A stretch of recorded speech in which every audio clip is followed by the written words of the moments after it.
રહ્યા છો ગુજરાતની એક એવી ચેનલ કે જે તમારા શહેરના પળે પળના સમાચારો તમારા સુધી પહોંચાડે છે. સ્વાગત છે આપનું A1 અભિક્રાઇમ ન્યૂઝમાં. હું છું એન્કર અર્પિતા પટેલ. સારકુંડલા તાલુકાના વિજપડી ગામેથી ખેડૂતોની વેદના સમાવી છે. વિજપડી ભારત પેટ્રોલ પંપ પર ડીઝલનો સ્ટોક હોવા છતાં ખેડૂતોને ડીઝલ આપવામાં આવતું નથી. ચોમાસું માથે છે અને ખેતીના કામકાજ પૂરજોશમાં ચાલુ છે. વિજપડી આજુબાજુના ગામના ખેડૂતો છેલ્લા 2 દિવસથી ભરતડકામાં લાઇનમાં ઊભા રહી ડીઝલ માટે રાહ જોઈ રહ્યા છે.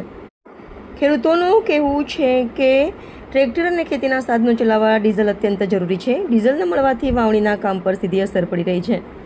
સ્ટોક હોવા છતાં ડીઝલ ન આપવાથી ખેડૂતોમાં ભારે રોષ જોવા મળી રહ્યો છે. સ્થાનિક લોકોની માંગ છે કે તંત્ર તાત્કાલિક દખલ કરે. જો ટૂંક સમયમાં ડીઝલ નહીં આપવામાં આવે તો ખેડૂતો ઉગ્ર આંદોલન કરશે તેવી ચીમકી ઉચ્ચારી છે. ભારત પેટ્રોલ પંપના માલિક સાથે મીડિયા વાત કરતા માલિકનું કહેવું છે કે અમારી પાસે ડીઝલનો સ્ટોક છે, પરંતુ હાલની પરિસ્થિતિમાં ભીડ અને કાયદો વ્યવસ્થાની સમસ્યા ન સર્જાય તે માટે વેચાણ બંધ રાખ્યું છે. સામે પક્ષે ખેડૂતો 2 દિવસથી ભરતડકામાં લાઇનમાં ઊભા છે. ચોમાસું માથે છે અને વાવણીનું કામ અટકી ગયું છે. હવે સવાલ એ છે કે તંત્ર પોલીસ બંદોબસ્ત ગોઠવી ખેડૂતોને ડીઝલ અપાવશે કે નહીં. રિપોર્ટર સરફરાઝ ખોખર, અમરેલી.